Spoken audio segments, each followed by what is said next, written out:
Bonjour, je suis le pasteur Jocelyn Seri. Lors de la dernière session, je vous avais promis de vous parler aujourd'hui de la vie de résurrection. Ça vous dit? Rejoignez-moi tout de suite.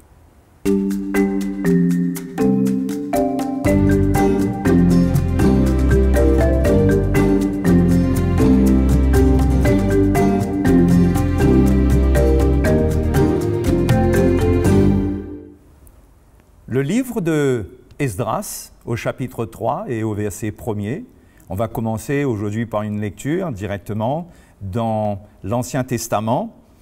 Et ce livre nous dit, au verset 1er du chapitre 3 d'Esdras, « Le 7e mois arriva et les enfants d'Israël étaient dans leur ville. Alors le peuple s'assembla comme un seul homme à Jérusalem.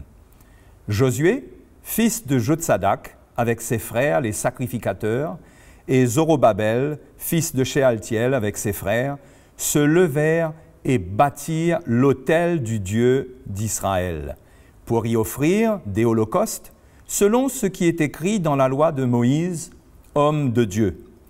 Ils rétablirent l'autel sur ses fondements, quoiqu'ils eussent à craindre les peuples du pays. Et ils y offrirent des holocaustes à l'Éternel, les holocaustes du matin et du soir. La parole de Dieu nous dit que Paul même enseigne cela, que les écrits de l'Ancien Testament nous ont été donnés pour nous instruire à nous qui sommes parvenus à la fin des siècles. Donc c'est pour nous que ces écrits existent et c'est afin d'illustrer notre vie chrétienne. C'est là pour nous instruire dans notre vie chrétienne, bien sûr, à condition que nous ayons en premier lieu la lumière de l'Évangile. Nous ne pouvons pas aller recevoir un enseignement de l'Ancien Testament sans partir de l'enseignement du Nouveau Testament.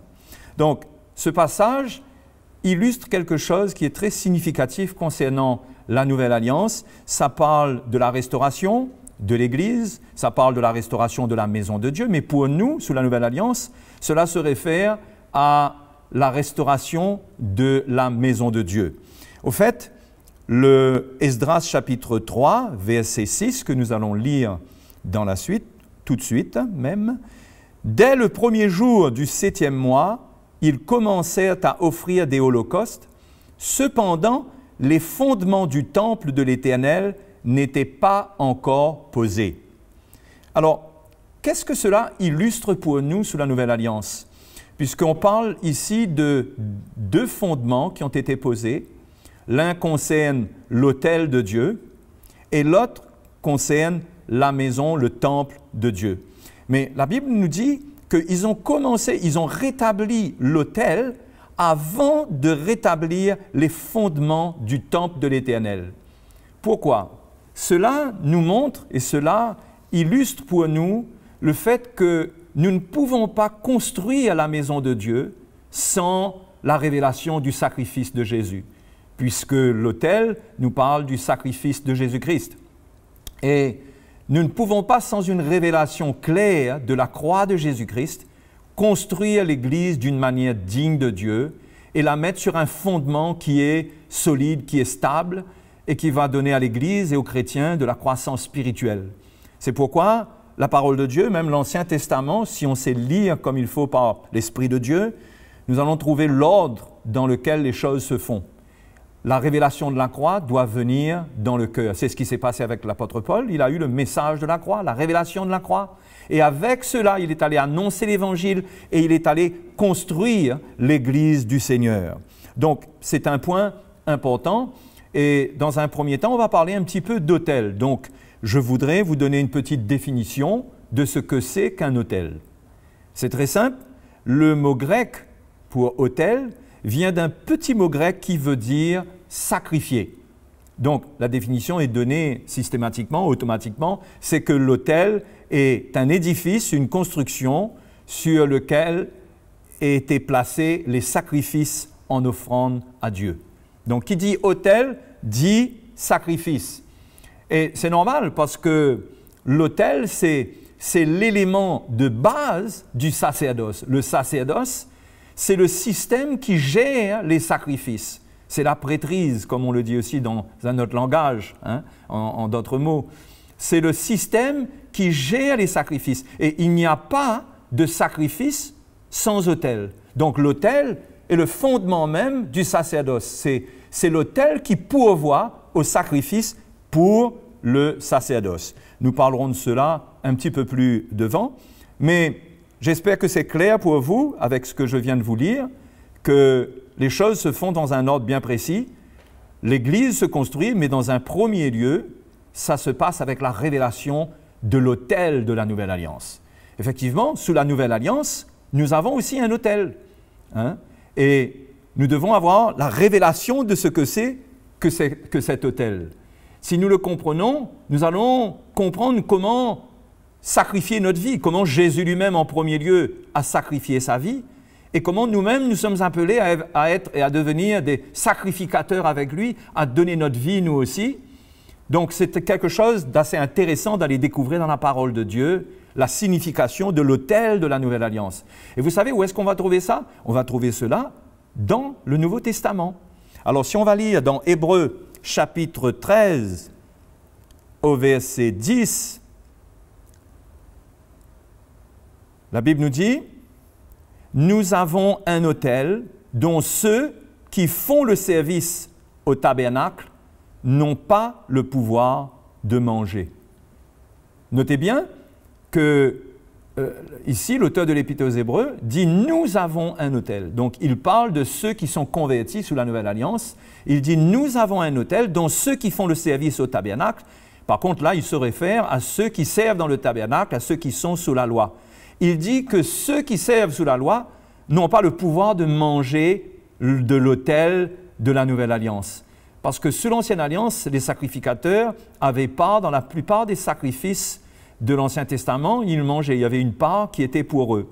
Mais cet autel qui a été dressé et qui offre ce sacrifice sous la Nouvelle Alliance, c'est quelque chose qui est pour ceux qui sont nés de nouveau, pour ceux qui sont sous la Nouvelle Alliance. Ceux de l'Ancienne Alliance qui restent sous l'Ancienne Alliance, ils ne peuvent pas manger, bien sûr, il s'agit pour nous sous la Nouvelle Alliance de quelque chose de spirituel, de se nourrir spirituellement de ce sacrifice. Nous, sous la Nouvelle Alliance, nous avons part à cet autel. Maintenant, si on continue à lire, et je vais lire pour vous, il est clair que cela se réfère, cet autel se réfère à la croix de Jésus-Christ. Puisque la croix, c'est l'endroit même où Jésus a sacrifié sa vie. Il est dit que le corps des animaux dont le sang est porté dans le sanctuaire par le souverain sacrificateur pour le péché sont brûlés hors du camp. Là, l'auteur de l'Épître aux Hébreux nous donne l'image, nous montre comment Jésus a sacrifié sa vie hors du camp, pour bien nous orienter vers le fait qu'il est en train de parler ici de la croix de Jésus, des souffrances de Jésus en dehors de Jérusalem. Verset 12 d'ailleurs nous le confirme, c'est pour cela que Jésus aussi, afin de sanctifier le peuple par son propre sang, a souffert hors de la porte. Donc, je suis sûr que vous tombez d'accord avec moi que l'autel de la Nouvelle Alliance, c'est la croix de Jésus, là où Jésus a offert sa vie en sacrifice. Ce qui est extraordinaire sous la Nouvelle Alliance, c'est que Jésus est à la fois le souverain sacrificateur et le sacrifice. Jésus est tout dans le sacerdoce pour nous. Et nous allons le comprendre plus devant par la vie qu'il transporte, comment il est tout pour nous. Donc, pourquoi un nouvel autel? Eh bien, c'est très simple. Il y a un nouvel autel parce qu'il y a un nouveau sacerdoce. Il faut que l'autel pourvoie des sacrifices qui correspondent au sacerdoce qui est de rigueur. Donc, sous l'Ancienne Alliance, il y avait des sacrifices qui étaient en rapport avec le sacerdoce de l'Ancien Testament. Maintenant, la Bible nous dit qu'il y a eu un changement de sacerdoce. Donc, il y a un nouvel autel qui va pourvoir et qui a pourvu une fois pour toutes le sacrifice de Jésus. Jésus est mort sur la croix et c'est le sacrifice qui est offert pour nous sous la Nouvelle Alliance. Maintenant, pour de plus en plus clarifier avec vous, avoir un peu plus de lumière sur cet autel de la Nouvelle Alliance, nous allons faire la différence avec l'autel des holocaustes, là où on sacrifiait les animaux. On va faire la différence entre les deux autels, afin qu'on comprenne bien la valeur de notre autel. Comment ça n'a rien de comparable avec l'autel de l'Ancienne Alliance. L'autel de la Nouvelle Alliance est absolument extraordinaire et je vais vous parler, vous donner 3 différences. D'accord? Alors, premièrement, l'ancien autel était institué pour des sacrifices d'animaux. OK? C'est clair que personne ne se sacrifiait sur l'autel de l'Ancien Testament, aucun homme. Ça, c'était l'autel de l'Ancien Testament.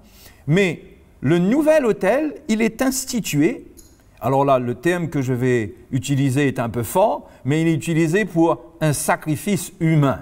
Bon, bien sûr, quand on utilise une telle expression, c'est peut-être même un peu choquant, mais de toute façon, c'est la réalité. Je parle ici du sacrifice humain, du sacrifice du Fils de l'homme. Jésus qui a participé à la chair et au sang et qui est venu donner sa vie pour nous sur cet autel. Donc ça, c'est une première différence. L'autel de l'Ancien Testament, c'était le sacrifice des animaux. L'autel de la Nouvelle Alliance, c'est le sacrifice de Jésus-Christ, devenu homme, fait chair et sang pour nous. La deuxième différence, c'est que l'ancien autel donnait la mort, mais il ne faisait que donner la mort, mais pas la vie. La seule vie que le sacrifice de l'Ancien Testament donnait, c'était lorsque les sacrificateurs mangeaient de ce sacrifice et ils n'étaient nourris que dans leur chair lorsqu'ils mangeaient, lorsqu'ils prenaient cette nourriture de cette part de sacrifice. Ils n'avaient que quelques minéraux et des vitamines en plus dans leur corps et cela n'allait pas plus loin. Cela n'ajoutait rien de spirituel, cela ne nourrissait pas leur cœur, leur vie spirituelle. Donc, c'est tout ce que faisait l'ancien autel. Ça ne donnait que la mort, mais pas de vie dans l'esprit. Tandis que le nouvel autel, celui de la Nouvelle Alliance, la croix de Jésus, donne la mort, mais aussi et surtout la vie par la résurrection. Et ça, c'est la grande différence entre l'Ancien Testament et le Nouveau Testament, l'Ancienne Alliance et la Nouvelle Alliance. La grande différence entre les deux autels, c'est qu'il y en a un qui donne la mort sans donner la vie. Au fait, ça illustre même tout l'Ancien Testament qui avait un ministère de mort. L'apôtre Paul le dit dans 2 Corinthiens chapitre 3, il parle du ministère de la mort. Donc les sacrifices même représentaient cette mort sans résurrection et sans vie. Tandis qu'aujourd'hui, le nouvel autel de la Nouvelle Alliance, la croix, donne non seulement la mort, parce qu'il faut la mort pour avoir la vie. On ne peut pas avoir la vie de résurrection s'il n'y a pas une mort qui est constatée. Il faut une véritable mort pour qu'il y ait une résurrection. Et c'est ce qui s'est passé avec le sacrifice de Jésus. Il est mort, il a donné sa vie, mais il est ressuscité. Et ça, c'est l'autel auquel nous avons part et nous avons le pouvoir de manger de cet autel. C'est pourquoi Jésus a dit que si nous mangeons de sa chair et si nous buvons de son sang, nous avons la vie en nous-mêmes. Donc, nous voyons que cet autel offre un sacrifice qui donne la vie. Et quel genre de vie? C'est la vie même de Jésus, puisque quand Jésus est ressuscité, il est ressuscité dans sa vie glorieuse. Et c'est cette vie qu'il veut partager avec nous. Alors, le troisième élément de différence, c'est que l'ancien autel faisait partie du sacerdoce lévitique. Et le sacerdoce lévitique était tenu par des sacrificateurs qui étaient tous mortels. Ils étaient tous mortels. Donc ça changeait de génération en génération, on changeait de souverain sacrificateur. Mais aujourd'hui, sous la Nouvelle Alliance, le nouvel autel qui fait partie du nouveau sacerdoce, ce sacerdoce est conduit par Jésus-Christ, qui est le souverain sacrificateur, et qui, lui, par contre, il vit éternellement. Alors, ça fait une grande différence, parce qu'aujourd'hui, nous bénéficions d'une vie qui est une vie éternelle, mais pas seulement éternelle en ce qui concerne la mesure du temps, mais une vie qui, par nature, ne dépérit pas. D'ailleurs, si nous allons dans Hébreux chapitre 7, versets 15 à 16, vous savez, si vous voulez regarder tous ces points, l'Épître aux Hébreux est le meilleur livre pour vous enseigner concernant la différence entre l'Ancien Testament et le Nouveau Testament.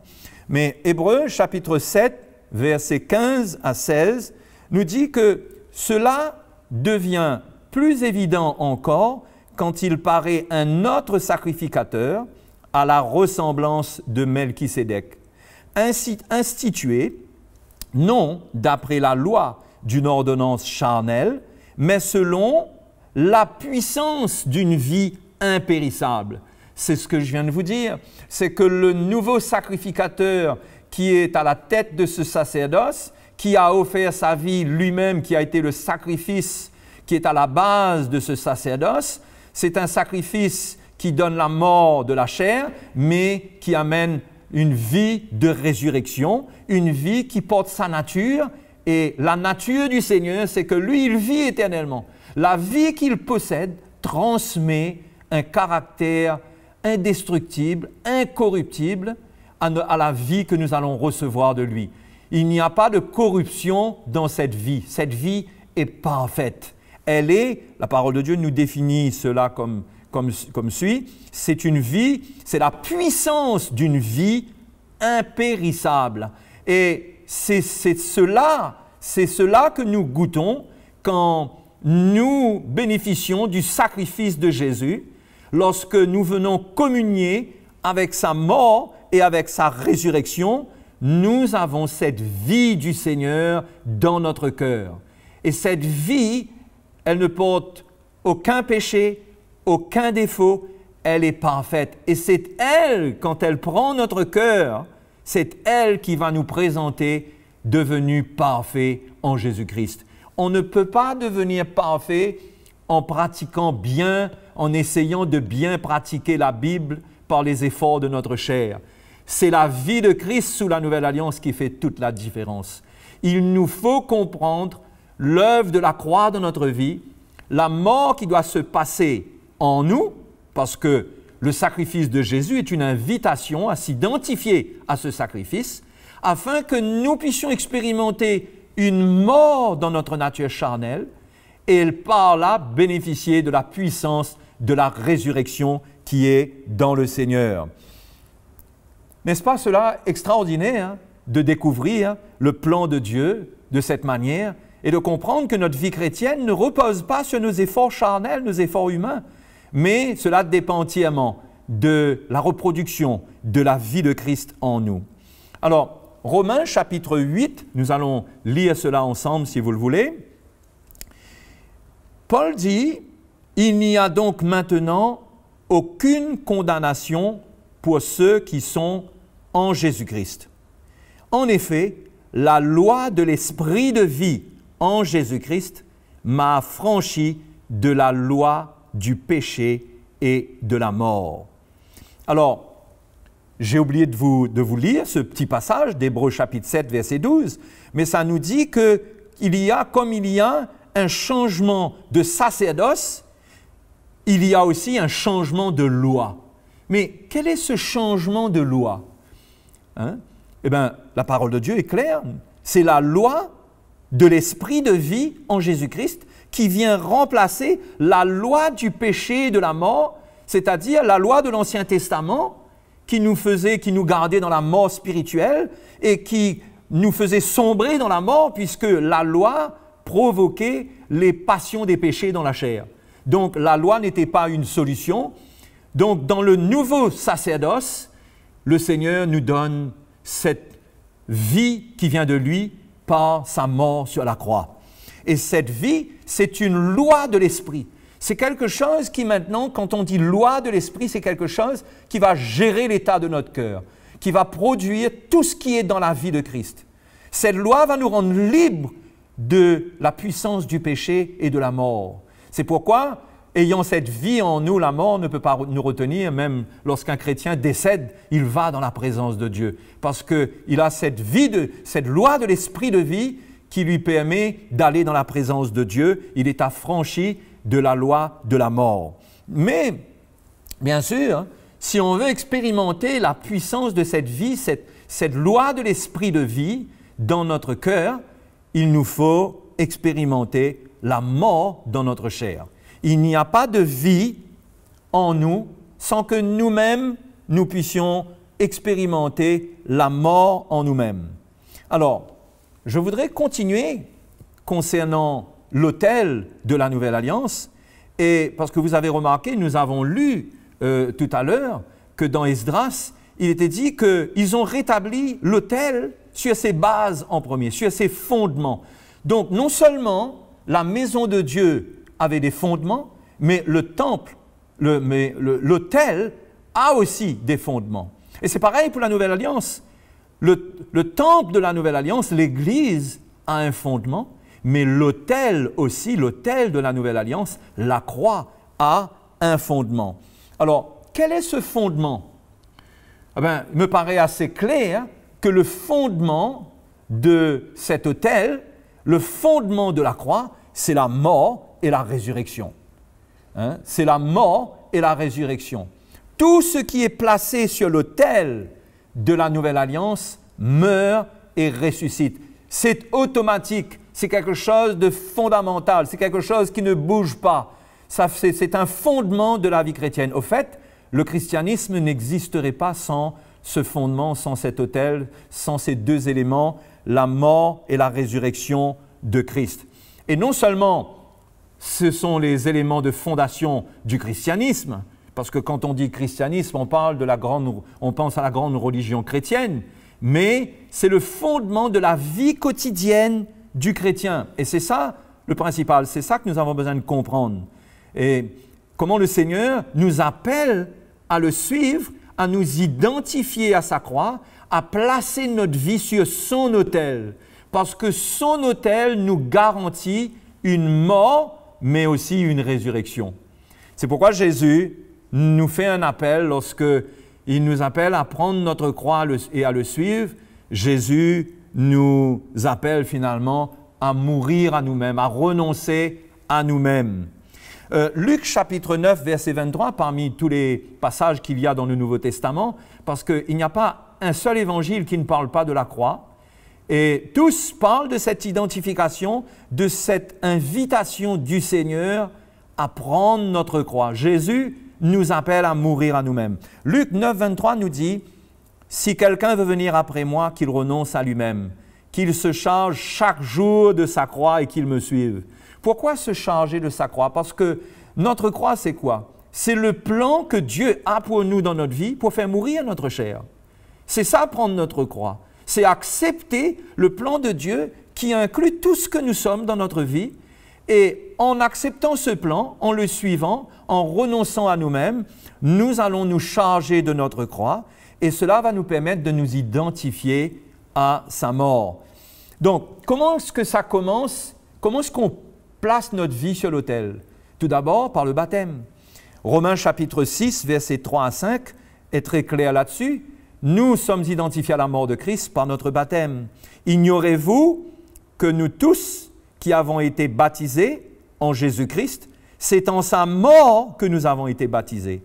Nous avons donc été ensevelis avec lui par le baptême en sa mort, afin que comme Christ est ressuscité des morts par la gloire du Père, de même nous aussi nous marchions en nouveauté de vie. En effet, si nous sommes devenus une même plante avec lui par la conformité à sa mort, nous le serons aussi par la conformité à sa résurrection. Donc on voit ces deux éléments qui marchent ensemble. Ce sont deux éléments de fondation de la vie chrétienne, la mort et la résurrection. Et c'est quand on prend notre baptême qu'on vient s'engager dans ce chemin. Ce chemin, c'est que nous acceptons, ce baptême, c'est que nous acceptons de nous identifier à la mort du Seigneur. Le baptême, c'est en quelque sorte la décision de prendre notre croix tous les jours de notre vie. Ensuite, Romains chapitre 12, verset 1er, nous dit comment, nous invite à offrir notre corps comme un sacrifice vivant. Et ça aussi, sans l'offrande de notre corps tous les jours comme un sacrifice vivant pour servir le Seigneur, nous n'allons pas expérimenter la vie de résurrection. C'est pourquoi nous devons servir le Seigneur. Nous ne devons pas avoir une vie chrétienne passive, mais nous devons servir Jésus de tout notre cœur. Donc, on voit qu'en offrant notre corps, en servant le Seigneur, avec un cœur pur, nous allons expérimenter la mort à notre chair, mais nous allons expérimenter la vie du Seigneur. Alors, le point aujourd'hui, c'est que ces fondements sont secoués, sont ébranlés, et l'ennemi veut détruire ces fondements dans la vie du chrétien. Aujourd'hui, la croix est prêchée par quelques évangélistes qui annoncent la croix pour amener les hommes au salut, mais le message de la croix a besoin de revenir dans l'Église. La croix doit être prêchée dans l'Église pour amener les chrétiens sur ce chemin de la mort et de la résurrection, afin que leur vie chrétienne repose sur le sacrifice de Jésus et qu'ils aient en eux cette vie, parce que le fondement, c'est la vie de Christ en nous. Christ en nous, c'est l'espérance de la gloire. Paul s'est toujours battu et il a résisté à toutes sortes de doctrines qui interféraient avec cette pensée du Seigneur, avec cette mort du Seigneur. Comment Paul a mené un grand combat toute sa vie contre toutes les doctrines étrangères à cela. Parce que pour lui, il n'y a pas d'autre solution que de mourir à la chair et que de vivre de la vie du Seigneur. Donc, aujourd'hui, l'Église a besoin de retrouver ce message. Et ce message, autant il a été apporté par le ministère apostolique de Paul, de l'apôtre Paul à l'époque, autant il ne pourra être ramené et restauré dans l'Église que par un ministère apostolique aujourd'hui. C'est une onction spéciale qui délivre cette révélation dans une dimension qui vient toucher notre cœur, qui vient nous éclairer et qui vient établir ce fondement de cette mort et de cette résurrection en nous. C'est quelque chose d'absolument indispensable pour notre vie chrétienne. Au fait, toute la vie chrétienne dépend de ces deux éléments. Nous n'avons rien d'autre à expérimenter. Peut-être que nous ne comprenons pas grand-chose, peut-être que dans notre intelligence, nous n'arrivons pas à sonder les Écritures, mais ce qui est le plus important, c'est que nous ayons compris ce plan d'offrir notre vie, de prendre notre croix, de renoncer à nous-mêmes, afin que nous expérimentions la mort du Seigneur et la vie du Seigneur. Parce que la vie du Seigneur en nous, ça va tout changer. Jésus va être tout en nous et au milieu de nous. C'est cette vie qui va nous unir, c'est cette vie qui va nous sanctifier. Cette vie est la source de tout pour nous. Nous ne pouvons rien faire par notre propre force, mais nous pouvons obéir au Seigneur en renonçant à nous-mêmes. Donc, lors de la prochaine session, je vais partager avec vous concernant les deux éléments qui établissent le fondement spirituel de cette mort et de cette résurrection de Jésus-Christ. Dans les prochaines sessions, nous allons commencer à partager cela pour avoir un petit peu plus de lumière afin que nous puissions comprendre un peu plus le plan du Seigneur. En attendant, que le Seigneur vous bénisse, je vous dis au revoir.